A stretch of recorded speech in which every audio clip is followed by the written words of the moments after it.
Estamos ao vivo, então, com a nossa quarta e última palestra desse terceiro dia do nosso congresso Florestas Online 2026, comemorando 10 anos de existência.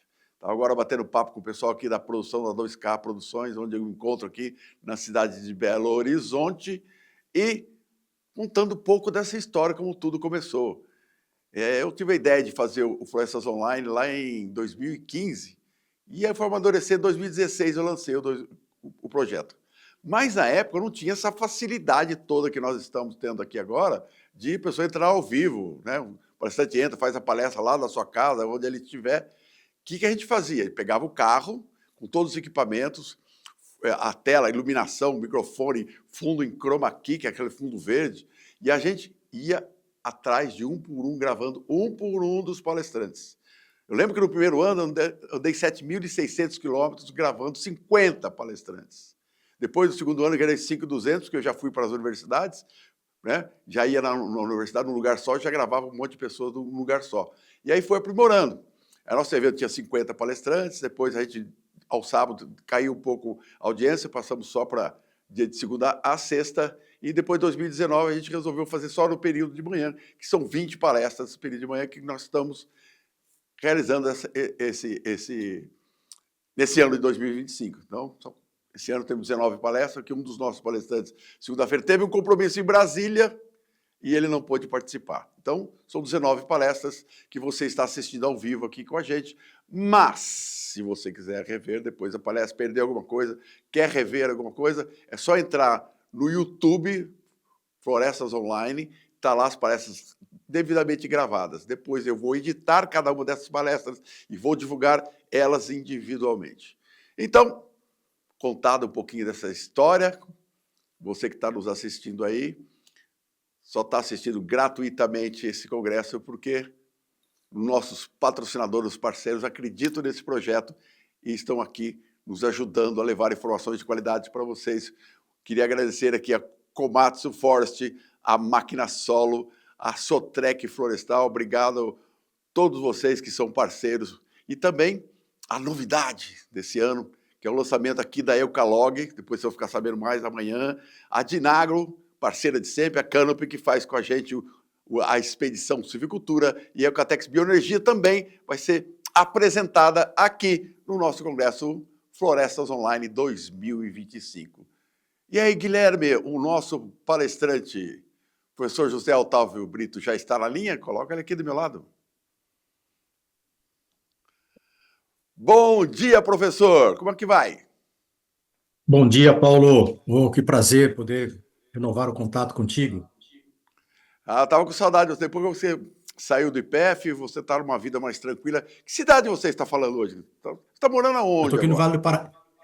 Tô no Vale do Paraíba, aqui perto de Lorena, aqui onde tem um campus da USP, aqui da engenharia da USP. Estou aqui pertinho. Que cidade que é que você mora? Cachoeira Paulista. Cachoeira Paulista, conheço Cachoeira Paulista. Então você está mais tranquilo Isso. agora, está uma vida mais tranquila. Você quer que você me conte um pouco dessa. Depois a gente bate um papo, você me contar essa novidade. Tá bom. Né, você fala assim, todo mundo que sai dos grandes projetos, como você ficou muitos anos lá na diretoria do IPF, agora sempre vai ser consultor, vai ser isso, Brito?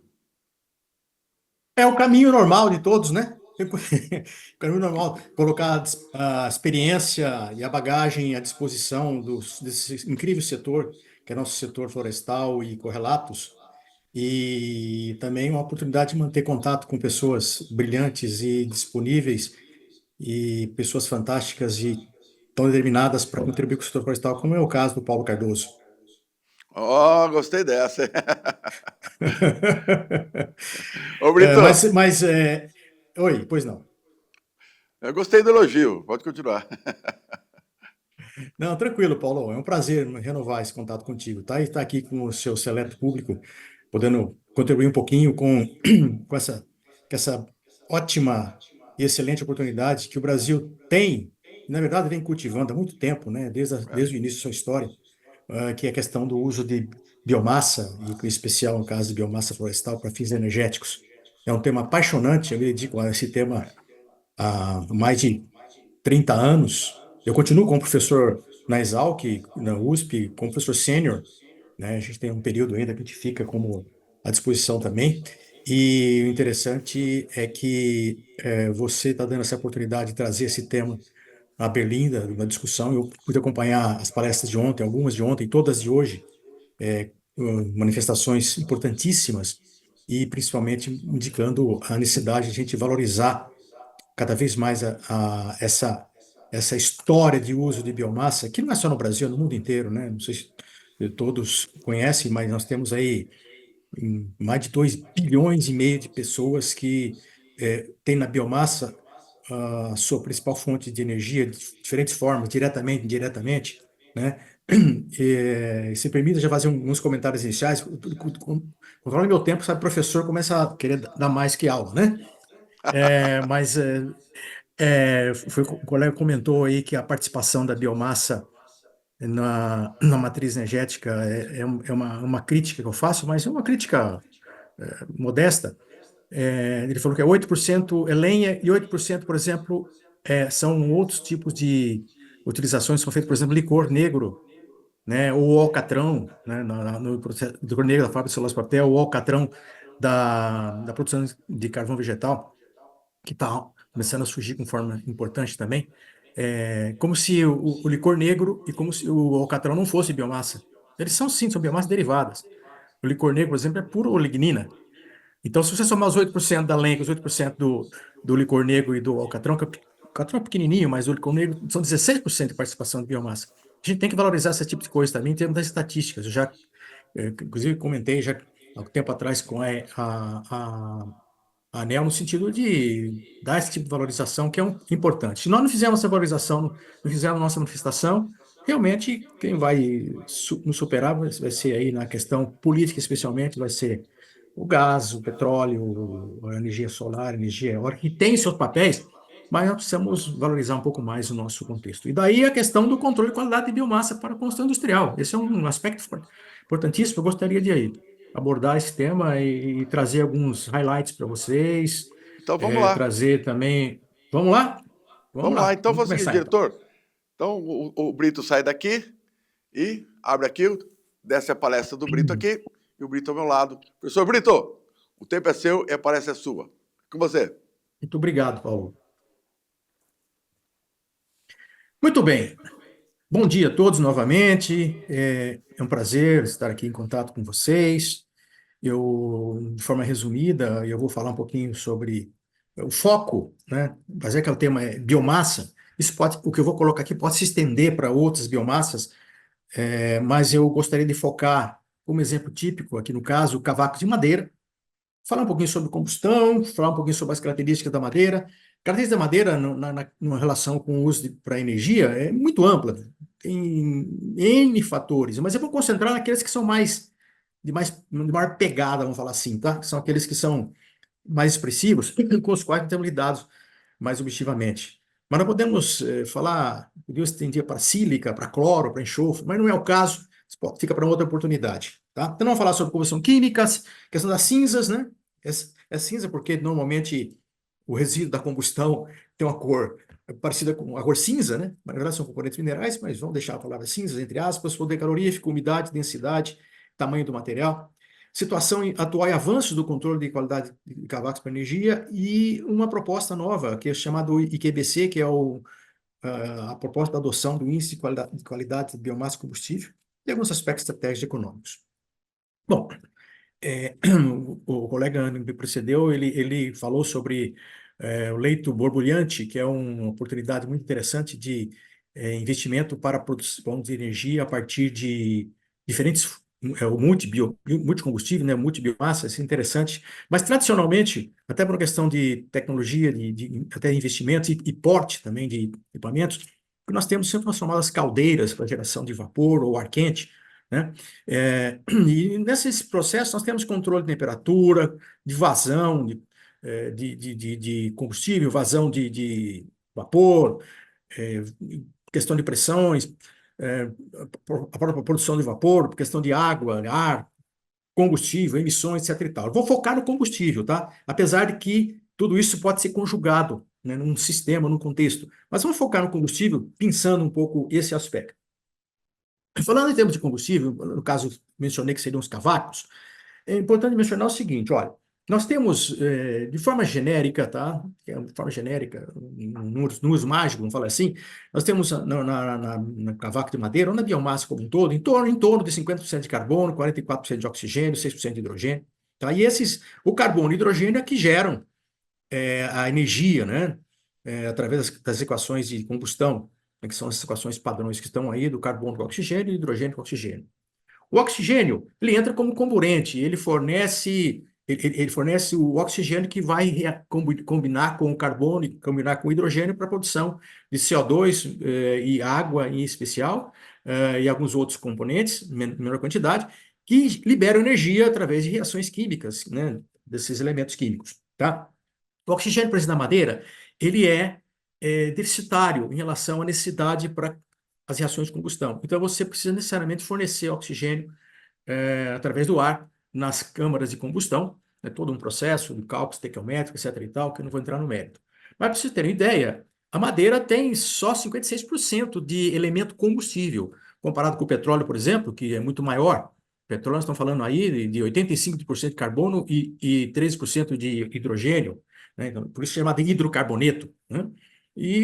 Só que no detalhe, a maior parte dos petróleos tem enxofre, que é um componente que gera energia também, mas tem problemas ambientais, né? E tem 1% só de oxigênio, então precisa fornecer bastante oxigênio para combustão, mas ele é muito rico, como hidrocarboneto. Então a madeira não é o top em termos de combustível, em termos de composição química elementar, não é um suprassumo, não. Ele tem outras vantagens todas que adicionados a essa carência de carbono e hidrogênio, principalmente no aspecto estratégico e econômico, fazem com que a biomassa seja utilizada. Um aspecto importante que tem que ser mencionado em relação à questão de uso de biomassa, no caso de madeira de eucalipto, por exemplo, a questão é mais simples, mas no caso de biomassa como um todo, de outras madeiras, outras biomassas, como o colega precedente nos apresentou aqui a oportunidade, é importante se preocupar com o teor de cinzas. Tá? Eu tenho um exemplo aqui, né, do eucalipto, nós estamos falando de 0,28, o pinus de 3,034, mas, por exemplo, a teca, 1,25, né? Depois tem algumas, o paricá, a cássia negra, o freijó, que são espécies nativas, e são feitas a cássia negra, a teca, o pinus e o eucalipto. Que acontece? Você tem com diferentes teores de componentes minerais que a gente chama de cinzas, tá? E é importante mencionar que essa variação no teor de cinza pode ser importante em função de problemas que podem surgir em relação a incrustações na caldeira, né, que pode gerar problemas de manutenção ou mesmo de segurança para o equipamento, precisa prestar bastante atenção. Então, é um controle importante a ser feito. E esses valores aqui são valores da literatura, eu tenho todas as referências se alguém precisar, não considerando contaminantes externos, que são fruto, como foi mencionado anteriormente, de um manuseio inadequado na hora de coletar o material, principalmente quando se fala de resíduos, em especial, precisa ter muito cuidado com isso, você pode ter contaminantes externos que podem incrementar esse teor de cinzas no combustível. Tá? E a atenção especial tem que ser vista em relação a tóxicos, onde o professor Saulo fez uma belíssima apresentação mostrando que é possível segregar as partes do chamado toco, da raiz menor, né, onde se concentram mais elementos que podem se contaminar e aumentar o teor de cinzas. A questão de resíduos florestais, agrícolas e urbanos em especial, tá? Os agrícolas também. A questão da casca, contaminantes externos, principalmente solo, na hora da colheita do material. Os equipamentos para colheita, existiam no passado, eu já vi equipamentos que tratam mecanicamente, a hora que você está coletando e trazendo o material para uma picagem, eles tratam a biomassa para reduzir um pouco esse teor de contaminante de solos. Mas é importante levar isso em conta que esse aumento de teor de cinzas durante a combustão é importante o controle. E atenção às novas biomassas, tá? O bambu, por exemplo, ele tem uma importância, tem um teor significativo de cinzas, principalmente sílica, que é um elemento importante que tem que ser considerado no caso do bambu, né? E outras biomassas, e a atenção especial tem que ser colocada nesse aspecto. Depois tem outra questão importantíssima, a questão da composição química das cinzas, tá?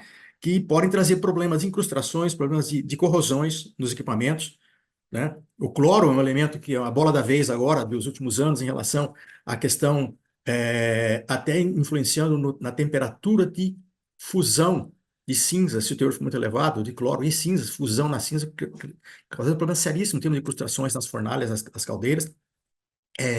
E também limitações de ordem ambientais, de ordem ambiental, no sentido de algumas regiões você pode ter alguma limitação em relação a emissões compostos à base de cloro para a atmosfera, tá? E aqui você tem, claro, a biomassa é muito favorável, de modo geral, né, porque ela é pH básico, né, tem cálcio, potássio, magnésio. Isso faz com que você pode utilizar até como um fertilizante para plantios, né? Mas no aspecto de combustão, da combustão, das características do combustível em relação aos equipamentos, preservação de equipamentos, manutenções, satelital e emissões, é bastante importante você tomar atenção com os outros elementos químicos, conforme mencionei. Principalmente novas biomassas e resíduos, hein, tá? Ah,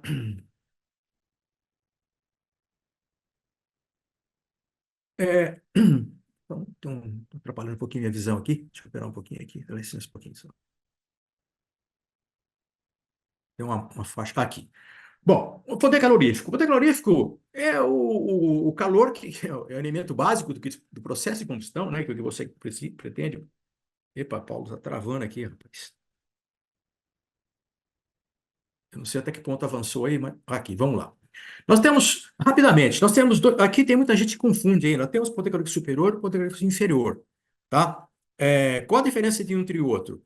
O poder calórico superior do inferior, ele é muito dependente da quantidade de hidrogênio que se tem no combustível, que vai formar água, que pode ficar no estado gasoso ou no estado líquido. O poder calórico superior é o máximo que o combustível pode dar.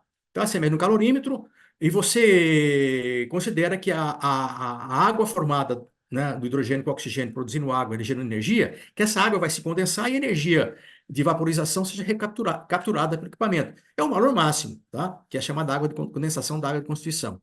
No poder calorífico inferior, essa água não é condensada, porque ela vai embora. Numa fornalha, ela vai embora no chaminé. Então, a temperatura de vazão do chaminé é acima de 100 graus. Consequentemente, você vai ter a perda dessa energia. Por isso chama inferior. Tá? É, Bom, no caso da madeira, o poder calórico superior, eu já encontrei madeiras de 3.500 e madeiras com 5.000 quilocalorias. Tá? São extremos, não é normal, por exemplo, encontrar isso no eucalipto, né? De forma geral, 90% das madeiras está numa faixa menor que isso, mas já encontrei valor desse tipo. Excelente, né? 5.000 calorias por quilo. Mas no caso de algumas espécies de pinos que sejam ricas em resina, porque a resina tem um poder calorífico de quase 10.000 quilocalorias, porque a resina de pinos é construída por hidrocarbonetos. Então, consequentemente, você tem um ganho se o teor de resina for grande. Tá? Então, você tem, numa média, você pode considerar que um poder calorífico superior padrão ou um número mágico para a madeira de 4.500 quilocalorias por quilo. Você não pode usar isso aí direto para os seus cálculos. Você tem que calcular o inferior. E como o teor de hidrogênio na madeira é pequeno e relativamente constante, isso é mais ou menos constante para a maioria das biomassas, é de 5,5% a 6,5% do teor de hidrogênio, você tem um valor mais ou menos constante, né, que é o calor de evaporação dessa água formada em função da presença de hidrogênio. Então, você pode dizer que, para o caso de madeira, por exemplo, o PCI padrão é 4.200, é menor, porque você tem que descontar uns cerca de 300 quilocalorias por quilo de madeira que você vai perder porque a água, durante a queima numa fornalha, vai gerar vapor que vai embora na chaminé e você não vai utilizar. Só que nós temos uma questão chamada umidade, que não tem no petróleo, não tem no óleo combustível, não tem nos outros combustíveis em geral. Então, no caso da madeira, no caso de biomassa, você tem um casamento eterno. É um casamento entre umidade e combustão. Você sempre vai ter que lidar com umidade todo o tempo. E umidade em biomassa é perda de tempo de processo, perda de energia e envolve questão econômica. Se você não controlar, você pode perder energia e seu processo não ser inviável economicamente por causa da umidade da biomassa. Tá? Outra questão importante é você evitar variações no teor, porque essas variações vão exigir, quando você faz um bom controle de combustão, que você faça ajustes frequentes na admissão do próprio cavaco ou, no caso, a admissão do ar para fazer uma boa combustão. E, normalmente, os teores de umidade se não controlados, você tem perda de carbono, que é a chamada fumaça preta da chaminés. Você vê uma fumaça preta pela estrada queimando biomassa. Se tiver que chamar fumacinha preta, é porque está havendo problema de falta de controle de ar em função de variação do teor de umidade. Tá? A umidade da madeira recém-cortada varia de 50% até 70%. Se a madeira for muito leve, ela pode ter até 70% de umidade, base úmida, né? E se ela estiver seca no extremo aí de muitos meses de secagem, dependendo da diâmetro da peça, dependendo do comprimento da peça, do ambiente onde você está fazendo a secagem natural, você pode chegar a 10% a 7%. É extremo, tá? Mas você tem uma variação ampla, então, de umidade, só para demonstrar essa possibilidade. Bom, como tem um casamento entre combustão e umidade, você tem que fazer um casamento entre poder calorífico e umidade. Foi aí que surge a questão. Você vai evaporar 1 quilo de água que está na madeira, você precisa de 600 quilocalorias. Aí surgiu a ideia de fazer o quê? Conjugar o poder calorífico com a umidade e propor um poder calorífico útil, que é uma expressão nova entre aspas, né? Ela foi proposta em 1983, tá? Só de uns últimos 10, 15 anos para cá ela começou a ser utilizada. Que é um poder calórico útil, que é bem prático, bem objetivo. Ele não é uma unidade padrão, vamos dizer assim, para todo combustível, mas para biomassa cai como luva. O que é? É você pegar o poder calorífico inferior e descontar a energia que você vai utilizar no processo, que vai ser usado no processo para eliminação dessa água de evaporação, que é a água de constituição, tá? Isso foi proposto, uma proposta nossa, não existia até então, a gente percebendo que o pessoal estava comprando biomassa por volume, por peso, e não estava levando em conta a umidade, nós propusemos, então, vamos trabalhar com o chamado PCU, que é o quê? Já une as duas coisas, o poder calorífico inferior e a umidade, sendo muito mais prática, muito mais objetiva e muito melhor de manusear em termos de fazer cálculo, em termos de até de questão de aquisição da biomassa. Isso foi em 83, demorou pelo menos mais de 10 anos para que isso fosse disseminado e utilizado, e hoje é padrão na maioria das empresas que eu conheço, que a gente tem referência, tem trabalhos, de utilização para inclusive para comercialização, mas também para controle de caldeira, né? Bom, evidentemente que nós temos, conforme cai o poder calorífico útil, vai caindo a energia disponível. Se você trabalhar com umidade da madeira a nível de 50%, por exemplo, você vai estar com energia útil de apenas 43% de energia útil daquilo que está disponível. Então, isso é uma questão importante se analisar em termos de qualidade, tá, da biomassa. A secagem da madeira, que é uma estratégia para você reduzir essa umidade. A secagem da madeira depende de tempo, né? Então, se por aqui, apenas a título de exemplificação, você tem aí madeira desse tipo, que você pretende deixar estocada no campo para perda de umidade, é interessante porque você pode ter redução de 50% de umidade para 10% de umidade. Só que essa curva, ela é uma curva que ela perde bastante umidade no começo, mas com o passar do tempo, vai ficando relativamente estável e você tem poucas perdas de umidade ao longo do tempo, tá? E aí entra uma questão de capital impactado no terreno, né? Você tem lá um estoque de reais estocado no campo que você pode disponibilizar e você está computando o juro. E aí questão de fazer um balanço econômico entre qual é o tempo ideal para que você pare de deixar estocado, transforme em cavaco e encaminhe para comercialização ou utilização. Isso varia de região para região, varia de madeira para madeira, varia de diâmetro para diâmetro, varia de comprimento de peça e de comprimento de peça. E, por exemplo, olha, o diâmetro, só para ter uma ideia, no diâmetro, a umidade variou. Um experimento nós fizemos, madeiras de eucalipto cortado, em 45 dias de cortado, fizemos essa avaliação, comprimento 2,40 m, ao longo do comprimento de uma tora. Veja só, as toras com diâmetro menor, em 45 dias de cortado, estava com 15% de umidade, as peças maiores estavam com 18,5% de umidade. Então, vocês vejam que é madeira fina, no caso aqui, tá? Era chamada aquela ponta recusada pela indústria de celulose. Então, você tem aí também uma questão de variação em relação ao diâmetro da tora.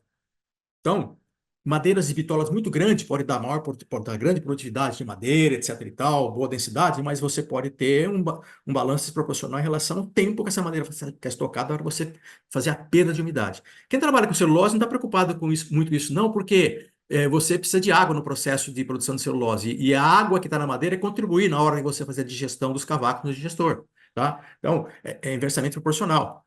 Então, você não pode pegar o mesmo conceito de celulose e transferir para madeira para energia, porque elas são inversamente proporcionais, tá? Então, a questão aí é ver qual é economicamente o cruzamento ideal para você ter uma umidade boa, para que você não fique perdendo juros aí da madeira estocada para secagem. Densidade. A densidade, tradicionalmente, se calcula a densidade básica, intrínseca da madeira, direta, da peça de madeira, né? E ela pode variar para eucalipto e pinos de 0,35 a 0,65, mas a madeira, de uma forma ampla, pode ser madeira de 0,150 até madeira que ultrapassa mil quilos de madeira por metro cúbico. São exceções, são madeiras excepcionais, mas naquilo que nos interessa, nós estamos nessa faixa de densidade básica. Essa densidade básica é a densidade da peça de madeira em si, tá? Mas o importante no caso da comercialização, para a utilização de madeira para combustível, como combustível, é a densidade do cavaco a granel. Eu já vi materiais, madeiras finas de eucalipto, cortado muito jovem, madeiras com densidade 130. Eu falo isso aqui é material anidro, tá? Você seca o cavaco, existe uma técnica, um método, você seca o cavaco e a zero, e depois elimina a densidade de granel, que é o ideal. Senão, se você tiver material úmido, você vai ter o efeito do peso da madeira, desculpa, o peso da água, afetando a massa de material em relação ao volume. Então, esse ideal, granel, para você fazer testes de qualidade, qualificação, é material seco.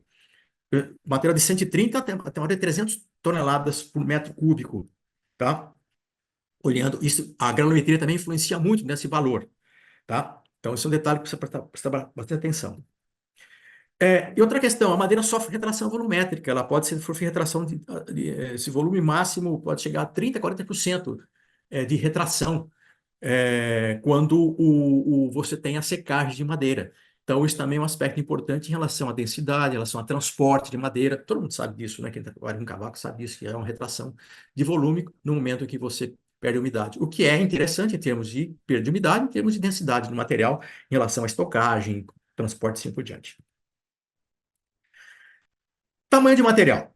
Ó, aqui é apenas uma ilustração, até cômica aqui, para mostrar para vocês, de que isso não são realidades, tá? Não são montagens, não. São realidades. Nós temos aí, como eu falei para vocês, tem mais de 2 bilhões de pessoas que dependem da madeira como fonte de energia para cocção, para cocção de alimentos e aquecimento domiciliar. Isso é enorme no mundo. No Brasil, quem vai para Paraná, Santa Catarina, Rio Grande do Sul, encontra uma comercialização ampla de madeira para aquecimento domiciliar.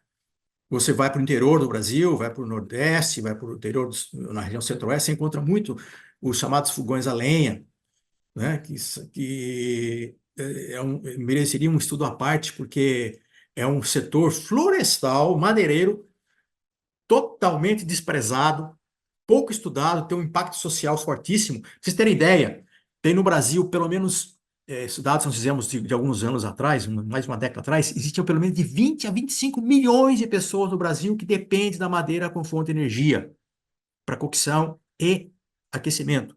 Eles não têm fontes de energia, não têm fontes de madeira, trabalham muito com catação. As florestas nativas tradicionais de onde eles pegavam não existem mais, ou estão cercadas por questões ambientais, ou por questões legais, ou por questões de inexistência.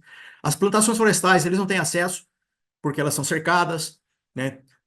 E é um problema sério isso aqui, tá? Porque o custo de um botijão de gás para uma família pequena de 8 pessoas que ganha 2 salários mínimos é expressivo. E é uma questão social muito interessante que poderia ser estudada aí pelos jovens alunos aí das universidades, né, para que esse assunto, nós temos estudado esse assunto até para valorização. Para vocês terem ideia, um fogão doméstico não tem rendimento tradicional, não tem rendimento energético acima de 10%.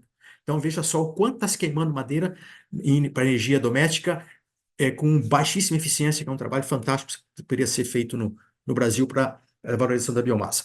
Mas nós temos, no caso aqui, nós estamos falando de combustão industrial, O tradicional, né, e o de maior amplitude sem desprezar a torinha, né, de madeira, do caminhãozinho aí, o caminhão toco aí, o 1313 aí, transportando a madeirinha em torinha, né, de 1,30 m normalmente, 1,10 m, 1,30 m, que o cimento manual, né? Isso é muito frequente em olarias, em algumas cerâmicas.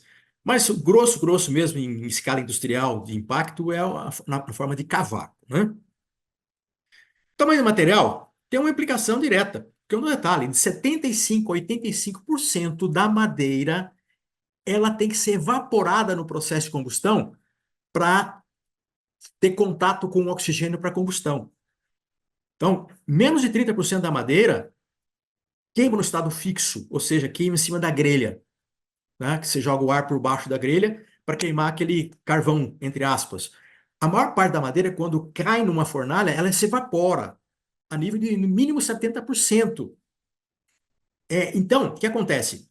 Se o material tiver em grandes proporções, você tem menos superfície de evaporação. Então, você tem ganhos quando você tem o cavaco em proporções cada vez menores, porque você vai ter evaporação mais rápida, um contato mais rápido do oxigênio do ar com os combustíveis eliminados através dessa evaporação. Tá? Quanto menor as peças, mais superfície de evaporação, mais rápida a evaporação, mais rápida a combustão. Mais contato do oxigênio com o sólido, mais rápida a combustão também, somente quando se injeta por baixo da grelha. Calorimetria ideal. Depende do sistema de alimentação e sistema de combustão. Nós vimos o colega aí de Lençóis Paulista comentando sobre o sistema de leito borbulhante, né, de leito fluidizado borbulhante, que permite um contato direto com material de particulados bem pequenos, facilitando bastante essa evaporação desses componentes e o contato para a combustão. Regra geral, para cavacos, nos equipamentos, nas fornalhas convencionais, que trabalham com grelha, com alimentação com cavaco, as caldeiras, depende de equipamento a equipamento, mas em regra geral, se pretende ter, numa situação ótima aí, de 80% tem que estar entre 3,15 e 45 milímetros, com algumas tolerâncias para mais, para menos, aí, dependendo do equipamento, depende do tipo de biomassa. E aqui um aspecto importante é o controle que tem que ser feito no sistema de picagem, que é um elemento fundamental na questão da galvanometria, o tamanho do material, densidade, umidade e assim por diante. Que muitas vezes as pessoas não estão atentas, não compram equipamento para fazer a picagem e fica picando sem preocupar com manutenção, sem preocupar de atender especificidades de qualidade dessa galvanometria. Combinando fatores de controle. O que se faz atualmente hoje? Atualmente se calcula o quê? O que se controla?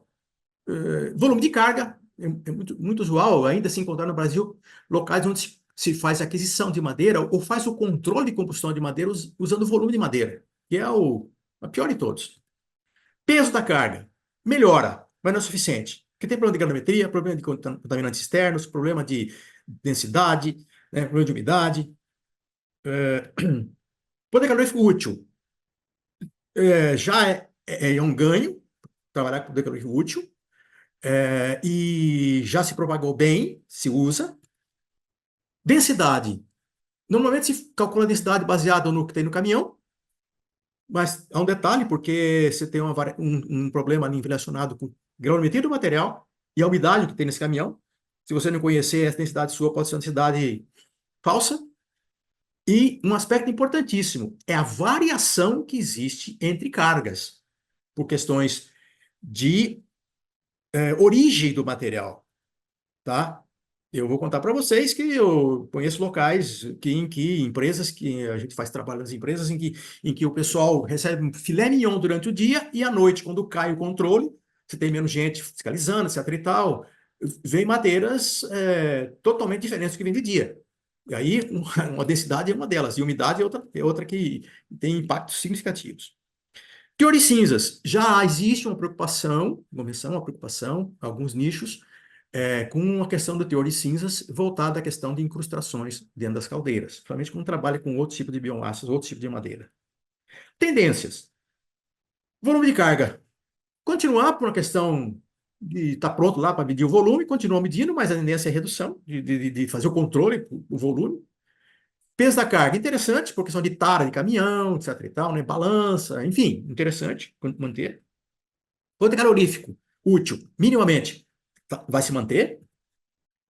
A densidade, começar a fazer mensuração de densidade, tá? Como controle. E eu vou explicar daqui a pouco para vocês o porquê, tá? Tudo isso. Teor de cinzas. Faltou um asterisco aqui, ó. Mas são dois asteriscos. A preocupação está aumentando. E a análise da cinza. Começa a ver a preocupação com a análise da cinza para alguns nichos específicos. Perdão. Em relação à questão de enxofre, cloro, tá? Sílica. Granulometria. Também é uma tendência de se fazer controle. Justifica. Bom, e como é que você combina tudo isso? Aqui tem uma novidade. Em 83, nós propusemos usar o poder calorífico útil como estratégia para produção. Isso vale tanto para o produtor, se ele quer ter um diferencial no mercado, e ele quer ter um produto diferenciado, que ele quer valorizar o produto dele em termos até de agregação de valor econômico, ele tem que se preocupar com a qualidade do material. Não é só picar e mandar, não. Né? E a outra é o consumidor, que também tem que ter uma preocupação, porque ali ele está queimando grana, né? Em resumo, que a qualidade pode impactar muito essa questão, tá? Os aspectos. E aí, já vou adiantando para vocês, quem compra biomassa, quem vende biomassa, tem que se preocupar sim com a qualidade, porque hoje foi demonstrado nas palestras precedentes que nós temos um problema sério em relação à oferta. Ora, se está valendo ouro, nós temos que avaliar esse ouro melhor. Otimizar, aumentar a eficácia de uso desse material. Nada melhor que fazer controle de qualidade, porque aí você melhora a eficácia do seu processo como um todo, e aí os contratos de compra e venda de biomassa têm que ser revistos para que você possa ter maior controle de biomassa. E para isso nós estamos propondo, como em 83 nós propusemos o PCU, nós estamos propondo agora algo novo, que é um índice de qualidade de biomassa combustível, o IQBC. A gente já está testando isso em algumas empresas, e é algo que vem do ano passado, ano retrasado passado para agora, é algo novo para valorizar ainda mais a biomassa, tá?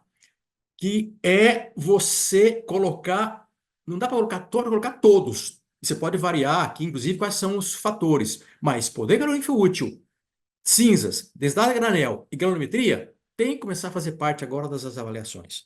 E é o seguinte, você tem que ponderar esses fatores numa equação que vai te dar um índice, tá, que envolve o peso a ser atribuído a um parâmetro X que você vai avaliar, aí de acordo com o interesse, de acordo com a região, de acordo com a empresa, de acordo com o equipamento de combustão sendo utilizado, de acordo com o tipo de caldeira, de acordo com o tipo de biomassa, tá?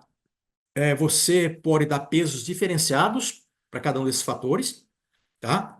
E minimamente para esses fatores. No caso das cinzas, a gente, para questão de normalização e questão de ajuste da equação, a gente trabalha com a cinza, o valor de cinza invertido, para poder ficar tudo dentro de um padrão. Quanto melhor, maior. Quer dizer, quanto menos cinza, mais material combustível.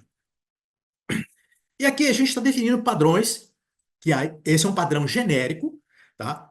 Isso também pode variar de acordo com o tipo de biomassa, com o tipo de região, com o tipo de equipamento a ser utilizado, até com o tipo de negociação que você vai fazer, com o tipo de floresta que você vai produzir.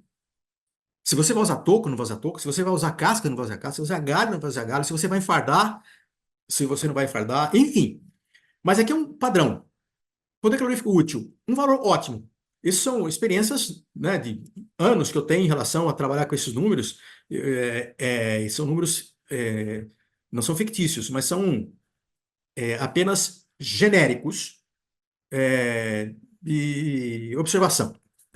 Valor ótimo, 4.200 para poder calorífico útil, e o pior valor aceitável, 2.000. Eu já encontrei, já fiz análise de poder calorífico útil de biomassa com 2.000 quilocalorias por quilo. Tá queimando água, não está queimando biomassa, né? Mas seria o pior aceitável. Teor de cinzas. Ótimo. O que a madeira, no caso da madeira, o que a madeira tem? 0,5%.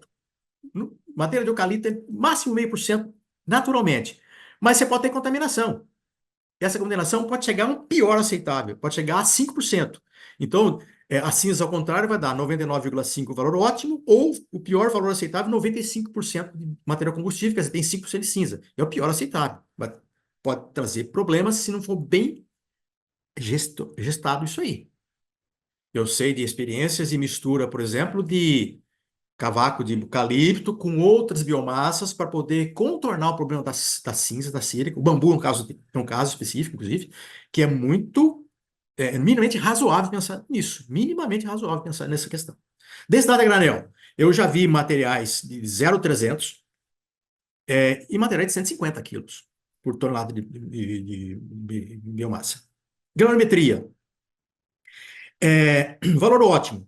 95% está na faixa entre 33,13 e 45, e o pior aceitável, 60. Não, você vai ter problema de entupimento, você vai ter problema de ineficácia de vazão de fluxo de cavacos, porque o material fica muito leve. Você vai ter problema de emissões, você vai ter problema de entupimento, como eu falei para você pode ter problemas de desbalanço de entrada de ar na fornalha e você ter formação de incrustações, tá? E perdas. E pó. Questão ambiental, dentro de um pátio, você pode ter se o material for muito fino, você pode ter problema seríssimo. Se o material for muito grosso, é o oversize, você vai ter que repicar esse material. Então, esse é o pior aceitável. Experiência nossa, tá? Isso pode ser maior ou menor em função de cada caso. Bom, pegando esse IQBC e exemplificando, por exemplo, o ótimo é você ter tudo isso aqui dentro do ótimo, 4.200, 99,5, 0,300, 95. Então, qual seria o resultado do IQBC? Seria 100 pontos, ou seja, um indicador 1 seria o ótimo, 100 pontos. Agora, pegando um casual, um caso, aleatoriamente de um eucalipto, você pode encontrar 0,50 para poder calorífico, 0,67, 0,57, 0,83, para cada um desses parâmetros que você calculou para o IQBC. Você vai encontrar um IQBC de 56 pontos. Não é anormal encontrar 56 pontos para um IQBC, não. Vou dizer que talvez seja até quase que um padrão. Para eucalipto, hein? Para eucalipto. Agora, o que seria um IQBC excelente? Na nossa opinião, na minha opinião, maior que 80. Um IQBC bom, entre 60 e 80. Eu garanto para vocês que muito mais da metade do cavaco utilizado no sistema de combustão hoje no Brasil, eles estão em torno de 60% a 65% de índice de qualidade, indicando que existem ganhos que podem ser considerados. Tá? Se estiver abaixo de 60, tem que fazer algum tipo de correção em algum dos parâmetros. Agora, entrando no aspecto econômico. Se eu tiver um QBC alvo de 50 e estiver pagando R$300 por tonelada de cavaco, minha economia é zero, né? Mas se o meu alvo passa a ser 55, 60, 65, 70. Olha só o quanto que você teria de custo equivalente, o quanto você teria de economia relativa na hora que você está queimando essa sua biomassa. Esse é um valor, é um valor matriz.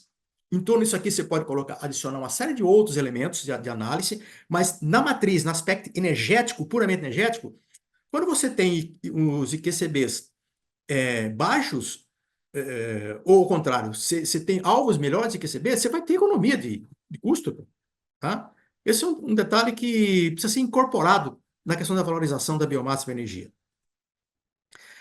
Qual a justificativa? Veja só, vou fazer controle. O controle tem custo. Claro que tem custo. Tem que fazer análise, tem que botar gente para fazer coleta de material, assim por diante. Tem que convencer o comprador, tem que convencer o vendedor, mas ambos podem ganhar nisso.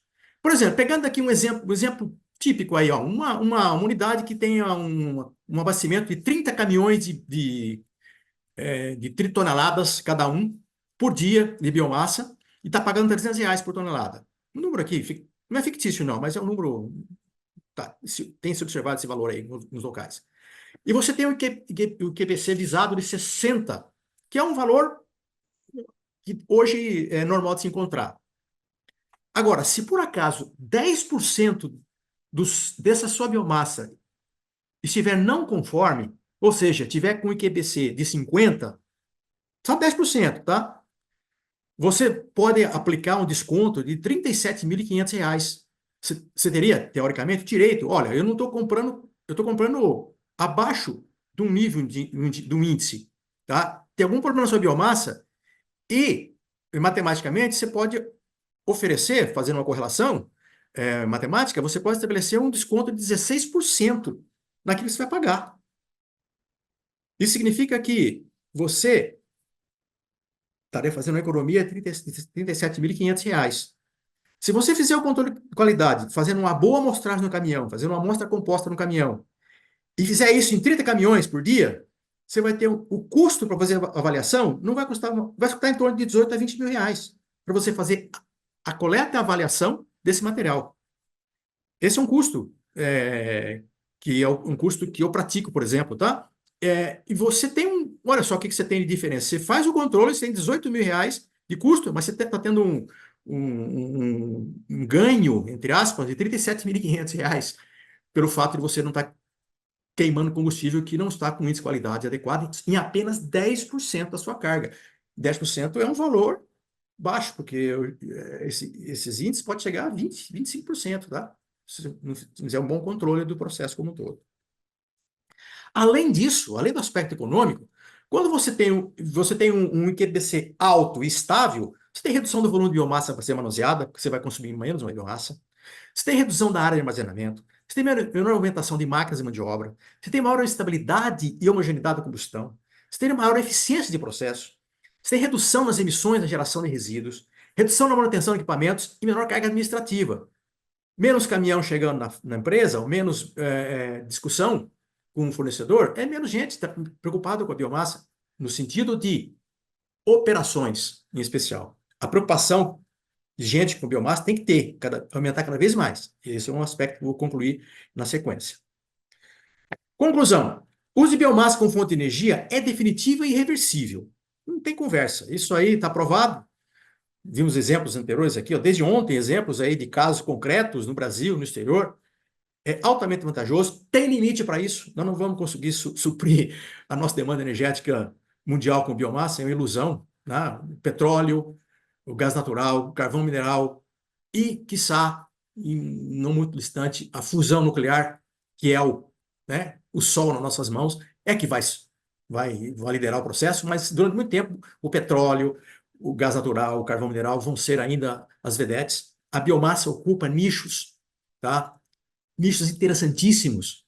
O Brasil tem uma oportunidade muito grande e não só de desenvolvimento, mas de realidade histórica e pode melhorar esse empenho nesse sentido.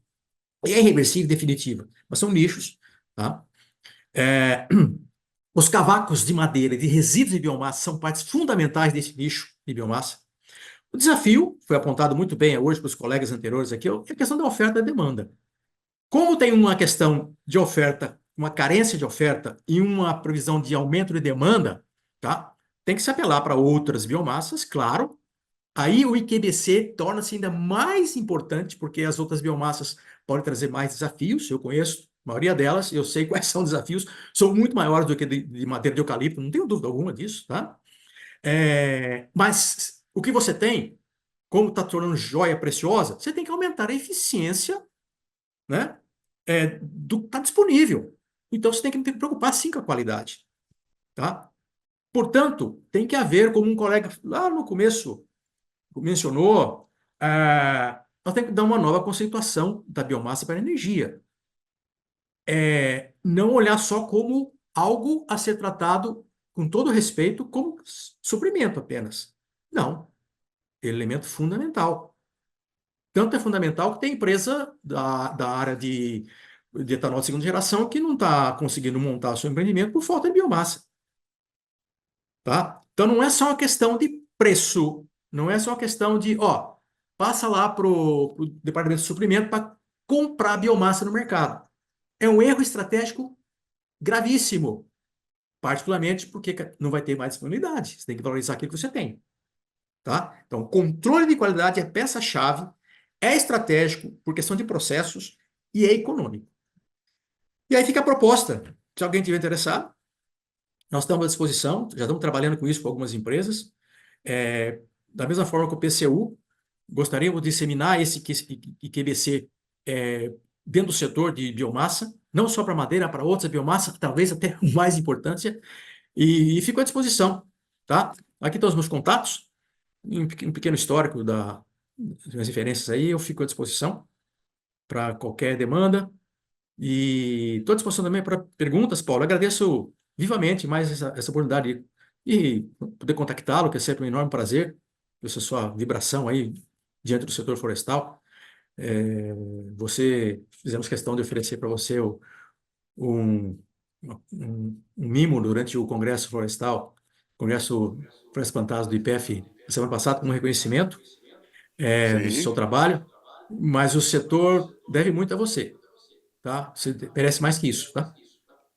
Obrigado. Eu, Obrigado. relembrando agora, eu agradeci, vou bater no microfone, agradeci muito como eu falar, a homenagem que vocês fizeram, não estava nem esperando, estava sentado lá, vamos homenagear o Paulo Cardoso pelo trabalho que feito no Congresso da IPF. Olha, obrigado, professor, foi muito bom mesmo. Diretor, pode subir a apresentação aqui, o Brito sai daí.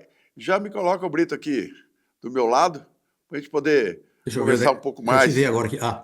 Estou te vendo agora aqui. Como é que eu amplio aqui? Bom, tá bom, sim, vamos Não, lá. pode ficar tranquilo, pode ficar tranquilo. E tem um outro professor aqui, que é também nosso palestrante, que já deu um comentário aqui, ó. Olha aí. Professor Brito, olha aí. Excelente conteúdo Eu não estou abordado vendo, pelo Paulo. professor Brito, nossa referência no setor de biomassa florestal. Professor Saulo Guerra, mandando um abraço. Velho amigo de paz. E ele, Velho e amigo de ele paz. manda mais ainda aqui, ó. Professor Brito, conte com o nosso Lab Unesp para adotamos o índice proposto na sua palestra de hoje. Olha lá. Para adotarmos o. Ótimo, ótimo. Aí, já está iniciada a parceria, professor. Beleza? O professor Saulo é um dos nossos parceiros e, em especial, é um dos nossos continuadores de trabalho que ele faz brilhantemente nessa área, além do perfil e da excelente performance que ele tem nessas atribuições administrativas recentes dele como diretor da Agência Unesp de Inovação, com relevante sucesso da Unesp nesse sentido. E ele é um dos nossos sequenciadores, né? Vamos dizer assim, uma pessoa que dá a sequência dos nossos trabalhos, né? A exemplo do professor Ananias, no Espírito Santo, o professor Carlos, em Goiás, o professor Dimas, no Paraná, enfim, tem vários, que eu posso estar esquecendo algum nome aí, professor Humberto, agora na Exalc, e vão dar continuidade aos trabalhos que precisam de gente nova nesse contexto também. Mas estamos aqui firmes, intelectualmente ainda capacitados para encaminhar os processos que foram demandados aí. Temos um comentário aqui. Ótimas palestras, Maria Aparecida Simonetti. Professor Brito, fica mais centrado no quadro. Você está Opa, aparecendo. perdão. Aí, ficou mais. O que Beleza. mais aqui mais? Vixe, tem gente do Brasil inteiro aqui, viu? Olha aqui, ó. A Carolina Friso, Campo Herê, Santa Catarina. A Marli Recalcate, Campo Grande, Mato Grosso do Sul. E esse aqui, meu amigo, que não perde um evento aqui, ó, internacional. Nós estamos, ó. Buenos dias desde o Uruguai, Henrique Maquinena. Obrigado, Henrique. O Nilton Lucena está falando lá da Embrapa Roraima. A Karina Wolff nos acompanha sempre, Santa Maria, Rio Grande do Sul. Olha o Pedro Nicol, olha onde está vendo a gente, Patos, na Paraíba. E muita gente nos acompanhando, e eu queria fazer uma pergunta aqui para você, professor Brito. Seguinte, todas as empresas têm essa consciência do que você nos mostrou agora, de questão de poder calorífico, de aumentar ou diminuir. Existe essa consciência de um modo geral, ou ainda tem muito a ser feito? Paulo, sempre tem algo a mais a ser feito. Nesse momento, é um momento estratégico para incrementar essa questão. De fato, a biomassa ainda não mereceu, tá, o tratamento que ela deveria merecer no aspecto dessa qualificação para combustão. Tem gente queimando muito dinheiro, tá, queimando biomassa, imaginando que está fazendo um bom negócio, por falta de controle de qualidade. Na verdade, o que está acontecendo é o seguinte: desculpa a expressão, entre aspas, Deus nos acuda em relação à questão de busca por biomassa. Então, tem as pessoas sérias que estão preocupadas e falam, bom, eu vou sair à busca de biomassa, mas vou fazer com critério. Tem gente querendo processar biomassa, produzir biomassa, processar biomassa, ofertar biomassa séria, vou fazer com critério. Mas tem muitos oportunistas, tanto de um lado como do outro. Oportunista no sentido, não no sentido pejorativo. Oportunista assim, olha, não, eu, puxa vida, eu vou aproveitar que tem uma biomassa ali, vou queimar. Tudo bem, mas faça o mínimo de controle. Não, vou aproveitar que tem gente querendo comprar, vou tacar fogo nessa madeira aqui, vou transformar em cavaco, vou vender do jeito que está, não quero nem saber. Os dois estão perdendo. Problema de eficiência, tá, do processo. Então, o Paulo, tem muito a ser feito, e a questão de valorizar a biomassa dentro do sistema, na prática, de compra e venda e de oferta de consumo, tem que haver, sim, uma apropriação maior, porque como vai ter escassez, já está tendo escassez, nós temos que valorizar aquilo que tem à mão. Inclusive, para que nós não venhamos a ter um problema. Qual é o problema? O mau uso pode implicar de você trazer para um material que é fantástico em termos de combustão, alguns adjetivos, alguns predicados, que, sua biomassa é porcaria, que biomassa não presta, que biomassa não serve. Toda biomassa serve. O que você precisa é ajustar os seus critérios de processo e qualificar muito bem a sua biomassa para que você possa ter uma conjugação de valores e trabalhar com processos estabilizados. Agora, outra pergunta que eu falo é a seguinte: tem eucalipto, mas está faltando. Mas tem hora que algumas usinas de etanol de milho estão queimando lá. Casca de amendoim, açaí, caroço de açaí, agora bambu. Como é que fica a caldeira? Tem hora que entra uma qualidade, tem hora que entra outra, tem hora que entra palha de milho, tem hora que... Como é que fica? Como é que se regula uma caldeira? Então, esse é outro departamento que também, para o qual deveria haver um pouco mais de atenção. Existem diferentes tipos de caldeiras, Paulo, no Brasil, de diferentes dimensões, diferentes modelos de abastecimento, e existem caldeiras antigas e caldeiras modernas. Existe um padrão. Esse padrão, ele começou a ter tecnologia mais apropriada e uma preocupação mais efetiva em relação a material construtivo, design, controles, de uns 15, 20 anos para cá. É muito pouco em termos de tempo para você melhorar a tecnologia. Eu tenho visto locais em que foram compradas caldeiras pensando só no menor investimento e foram lá comprar uma caldeira para queimar biomassa genérica.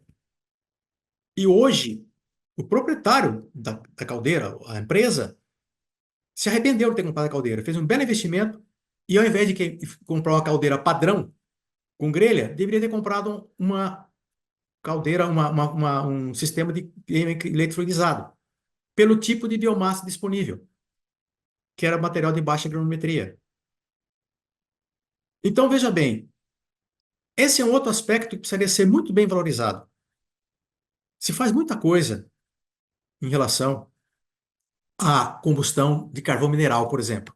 No mundo, dada a disponibilidade do carvão mineral, que é enorme, e dado ao fato de que os países mais industrializados que o Brasil têm tido historicamente o carvão mineral como um elemento básico de termoelétricas, por exemplo, a China é um exemplo, mesmo na Europa ainda existe muita termoelétrica, ainda com carvão mineral, nos Estados Unidos também, se estuda muito o carvão mineral e as caldeiras de carvão mineral. Para biomassa, pouco estudo tem sido feito. Eu ainda creio que existe espaço para que você tenha uma caldeira para biomassa otimizada. O eletrolizado é fantástico, mas tem limitações em relação à questão de dimensão de peças, tá? Pelo menos até onde eu conheço. Meu colega me precedeu, ele fez uma exposição brilhante. Talvez existam novidades nesse sentido. Mas o controle é feito, até com sistema de telas de computadores satelital, mas eu tenho acompanhado em algumas empresas o controle. Você vai numa fábrica de celulose, Você tem um operador em frente da caldeira, ele fica parado de braço cruzado, olhando a tela, porque o negócio é tão eficaz, principalmente as fábricas novas, o negócio flui tão eficaz que a nível de interferência é mínimo. Você vai numa caldeira, eu já tive uma caldeira padrão, né, queimando biomassa sem controle, o cara fica desesperado na frente da tela. Toda hora ele tem que ficar monitorando, fazendo variação de ar, entrada de ar, diminuir o fluxo de cavaco, tá? O mecânico lá embaixo arrumando o problema dos ventiladores. Diz caldeiras que não têm controle automatizado de admissão de oxigênio através do ar. Isso é uma demanda tecnológica interessante você ter, porque a biomassa não é constante. Não existe biomassa constante. Então você teria que ter um sistema.